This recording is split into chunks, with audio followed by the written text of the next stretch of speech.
Welcome, wrestling fans. Welcome to Curtain Jerkin. As always, I'm your host, Jacob Grondy, reporting for the Main Event Marks YouTube channel and the Dragon Suplex Podcasting Network. It's been a fun week in pro wrestling, as always, guys. I think last podcast wasn't one of my best, so I'm going to try to make this one of my best here. And we're going to be talking about the G1 Climax 32. Yes, I said climax. That's a funny word, but that's what they call it for some reason in Japan. They call this amazing pro wrestling tournament G1 Climax.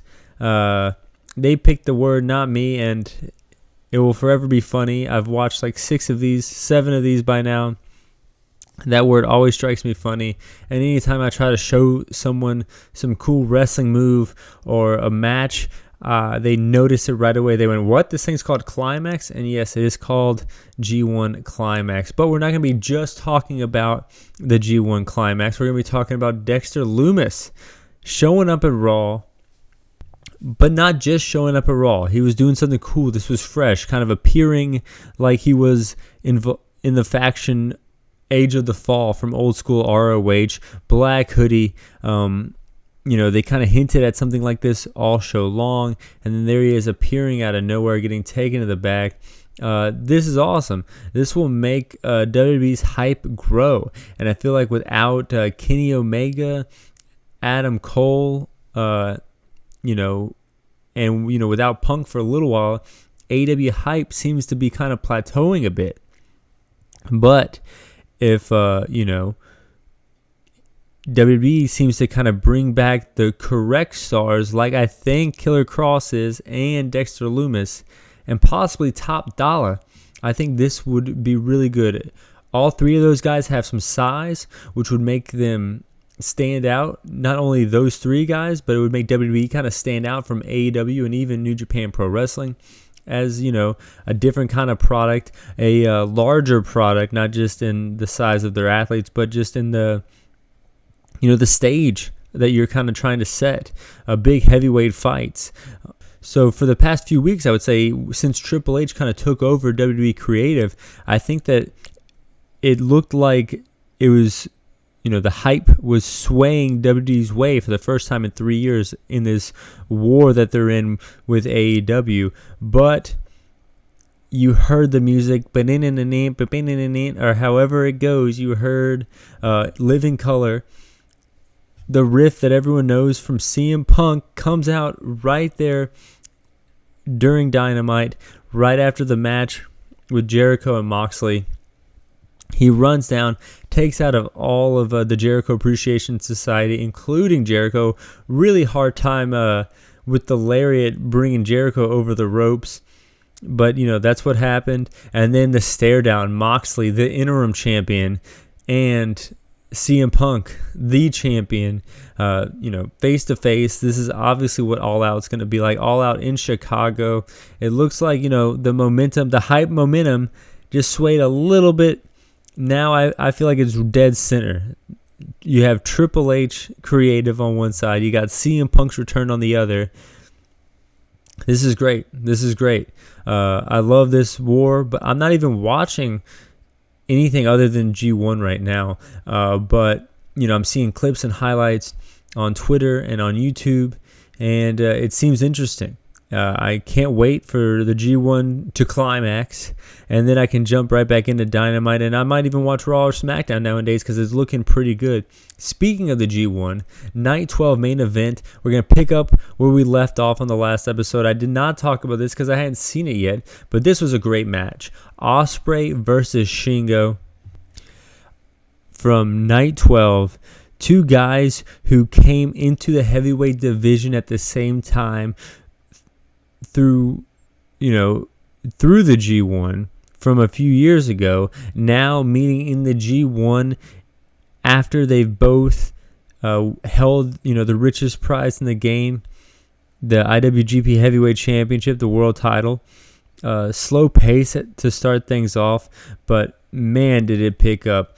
I put this in my top 10 for sure. We'll get to the official listing of the top 10 a little later because there's some additions to it for sure. Pumping Bomber hits so hard Ospreay spins around and lands on his feet. Shingo hits another one. Pumping bomber 1-2. Ospreay kicks out. Ospreay hits a Made in Japan. That's right. Shingo's finisher. And then an Os cutter 1-2. No. Standing Spanish fly. Shingo hits a pumping bomber 1-2. Ospreay kicks out again. Last of the Dragon 1-2-3. Shingo gets the victory against Will Ospreay. And then we go into night 13. Evil versus Hanare. They did the timekeeper being destroyed spot, but this time he didn't just run him in, hitting his opponent to the guardrail. He knocked Hanare off the apron, where Hanare then hit the timekeeper, kind of changing up Evil's spot there. But other than that, standard Evil match. Togo gets involved. Everything Evil 1, 2, 3. Then we had Lawler versus Fale. Nasty knee 1-2. Fale kicks out, nasty knee to the back of the head, 1-2-3. Lawler gets the victory. I know they have to give Lawler a few wins to help make New Japan Pro Wrestling strong look good, or strong. But I was surprised that they let them beat Fale here. I remember when I first started watching the G1, Fale was a big deal to beat him. I mean, it just seemed like, you'd kind of give him you brought him back into the tournament, and you're kind of just jobbing him out, it seems like. But moving on, LP versus Juice. This was possibly the silliest match I've ever seen in the G1, including all of Yano's matches. LP fighting it out with Yano to have, this G1 who can be the fucking silliest wrestler ever award. This started out with Juice making a fart sound, and then both opponents blamed the referee. Then they did the slow motion thing, slow pace, kind of PWG Battle Los Angeles tournament esque thing where they're going super slow pace. But it kind of worked here because it wasn't just goofy, it wasn't like two opponents just playing along for no reason. These guys are both in the same faction, so it kind of makes sense that they would kind of troll the crowd because they are in the same faction, Bullet Club, kind of at the start of the match. But then it also makes sense that these guys are very arrogant, and then they would find a reason throughout the match to get frustrated with each other, which did happen. LP pins Juice, but puts his feet on the rope. Referee catches him, and then Juice tries to pin LP, but he grabs a handful of tights. Referee catches him as well. They both get mad at each other. They both go for weapons. Juice grabs a chair. LP grabs the table. They meet at the top of the ramp or the bottom of the ramp. They do an arm wrestling contest. LP ends up getting DQ'd, bringing a chair into the ring and using it. This was just a ridiculous match, but it was kind of fun. Chase Owens versus Ishii, sunset flip into the barricade. I've never seen that spot, or I don't remember ever seeing that spot. That looked nasty. Strike battle, elbows for days. Headbutt from Ishii sends both men down. Huge lariat, 1 count. Another lariat, 1-2. Chase kicks out again. Package pile driver, 1-2-3. Chase Owens beats Ishii. Holy shit, I can't believe it. Chase Owens, staying in Japan over the pandemic, was the best thing that's ever happened to Chase Owens since Ricky Morton trained him, and maybe since he got brought into the Bullet Club. Jonah versus Okada. This was an amazing match as well. Fight up the ramp. Jonah in control going into the 15-minute mark. Okada hits a huge senton to Jonah and Bad Dude Tito.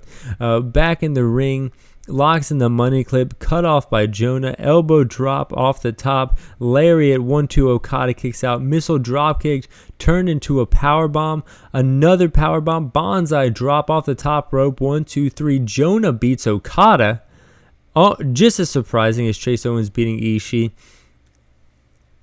Jonah's first G1, he's doing big things. I posted on Twitter a poll saying, what was the better Jonah match? Was it this match against Okada, or was it his match with Johnny Gargano for the North American title, where he jumped off the cage onto Gargano to win the North American title? And it was a tie, 50-50 split between these two matches. So if you are a fan of NXT Black and Gold, go out of your way and watch this match, because it was voted just as good as that classic from, I think, 2020 or 2021.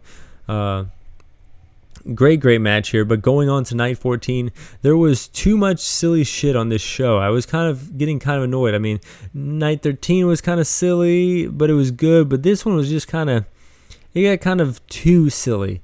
Eugero and Yoshihashi. This match sucked. Kevin Kelly and LP borderline just shitting on the match during commentary. The commentary was better than the match, I'll say that. Show on the apron. Yoshihashi blocks a low blow from Eugero. Show eventually uses a chair, and then Eugero hits the Pimp Juice, his finisher. 1, 2, 3. Eugero beats Yoshihashi in the worst G1 match I can remember. Sanada versus Chase Owens. Chase Owens back-to-back nights here. Chase Owens wrestling the night after the best match of his life. Owens blocks an Okada roll and gets his knees up for a moonsault attempt. Going for a pin there. Sanada kicks out, ends up locking in the skull end, and Chase Owens just gets knocked the fuck out. Referee has to call it. Sanada gets the victory. Tama, Tonga, and Tai Chi. I said that Eugero and Yoshihashi was the worst match that I can remember out of any G1. But Tama, Tonga, and Tai Chi was pretty goddamn bad. This match, was the worst match in the G1. I think I ranked it last because of this dumb Iron Fist thing. It's just this weird angle where this Iron Fist has mystic powers. That was someone's gimmick. Like when I first started watching New Japan in 2014, that guy fucking retired, thankfully. And then they kind of just brought it back for no reason. I guess they were running out of ideas like a year ago. And then it just ruined this match. Gun stun, 1, 2, 3. Tama Tonga wins. Archer and Jonah, two big men going at it. This was a good match. The night was saved by this match and the match after that. We're going to talk about forearms, chops, and then back to forearms. Archer can't put away Jonah. Jonah fires back, goes up top, but met with a big knee, with Archer jumping up up to the top rope to hit the knee. And then on the outside, Archer goes for a running, I don't know, a running cannonball more or less, but Bad Dude Tito sacrifices himself to save Jonah, jumping in between Archer and Jonah, just getting smushed more or less. But it wasn't enough. Jonah could not beat the 20 count for the second time in this tournament. Jonah loses because he's unable to beat the 20 count. He lost to Yano, I think it was like the first night. And then here he is losing to Archer, night 14. But then we go into the main event, an amazing main event, Naido versus Kinta. This match was fucking awesome. It made up for the other lower card matches. Big fight, feel in the air. So much Larry land at the early going here. You had Kinta stalling. You had Naido stalling. So much Larry landing, so little time in the early going. The match picked up. It was snug drop kicks from Kinta in the corner. Double stomp. 1-2. Naido kicks out. GTS countered by a Destino-like maneuver. Strike battle. Naido hits the exposed buckle. Busted open. Valencia. Destino. 1, 2, 3. Naido gets the victory. Great match. I ranked this very high.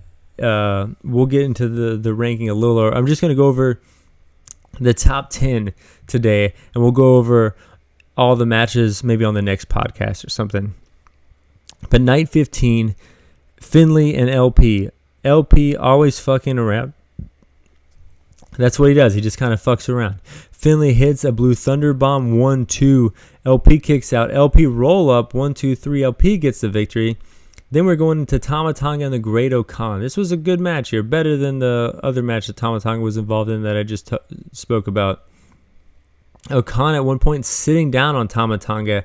I remember the first time I saw Okada, it was during a New Japan show in Charlotte, before New Japan Strong. They came to Charlotte, but Donald Trump had some kind of travel ban, so none of the names that you would think of in a New Japan show were there, but Okada was on an excursion, so he had a work visa in Europe, so he was able to come over, and I think Tiger Tori came, and Shibata was there but not wrestling. Clark Connors wrestled, just some names who happened to have American visas were there.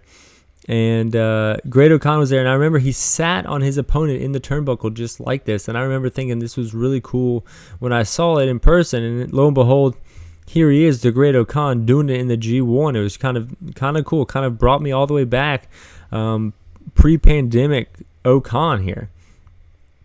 Gun stun out of nowhere, though. 1, 2, 3. Tonga gets the victory. And then my favorite Evil match in the G1. Evil versus Zack Sabre Jr. This was awesome. Zack Sabre Jr. disguises a young lion as himself. Togo and Evil attack this young lion, but realize that it's not Zack Sabre Jr. They go to the back to find Zack Sabre Jr. He's back behind the apron, waiting for them. He puts them both in submissions, walks them down the aisle, gets Evil in the ring, and quickly steals 1, 2, 3. The quickest match in the G1. My favorite Evil match in the G1. Zack Sabre Jr. is amazing. He's my favorite. I struggle to say it, but nowadays he might jump Okada. Zack Sabre Jr., in my opinion, 2021, 2022, I would put him over Okada. That's a big deal. But I think I enjoy Zack Sabre Jr.'s matches a little more than Okada's matches in the last few years. Then, speaking of Okada, speaking of the Rainmaker, Tom Lawler versus Okada. Lawler going after the arm of Okada over and over again. Okada having to fight over and over again to get to those ropes, to the point where he couldn't hit the Rainmaker. He goes for the Rainmaker, but he has to wince in pain holding his arm as Tom Lawler collapses from the onslaught that Okada put on him earlier in the match. Sunset flip by Lawler gets interrupted. Okada just kind of sits down in a pinning predicament. 1, 2, 3. Okada steals one. So 3 out of the 4 matches here going into the main event were just felt like, people kind of stole the victory here. But then we have Goto versus Tana Hoshi. Tana Hoshi wrenching back like old school lion tamer, wrenching back, but it was a cloverleaf. Goto's leg hurting, but still able to hit the Ushigoroshi. Tanahashi just bitch slaps Goto, bringing him down. But then Tanahashi collapses from the onslaught that he had to take from Goto earlier in the match. But as he falls, his head collides in with Goto's balls. That had to hurt. High fly flow, another one. Goto gets his knees up. Goto bleeding from the mouth. It looks like when the announcers bring it up, it's just a little blood. But at the end of this match, it's just all over his chin and his chest. GTR 1, 2, 3. Goto beats Tanahashi. Night 15 was a great night, a lot better than night 14, and just this tournament is just amazing. I mean, I went out of my way to watch every single match so far. I have every single match ranked, over 60 matches ranked, but right now I'll just spare you and go into the top 10. Number 10 for me, night 13, Jonah versus Okada. Number 9, Ishii versus Jay White from night 4. Number 8, Tanahashi versus Goto from night 15. We just talked about it. Number 7, Tanahashi versus Naido, night 5. Number 6, Finlay versus Juice Robinson, night 6. Number 5, Goto versus Naido from night 3. Number 4, Tai Chi versus Ishii, night 2. Number 3, Ospreay versus Shingo, night 12. Number 2, Naido versus Kinta, night 14. And number 1, Zack Sabre Jr. versus Kinta, night 2. I might just be a Zack Sabre Jr. mark. I might just be a Kinta mark, but that was my favorite match of the G1 so far from night 2. We only have a few matches left. I think we have like a week left.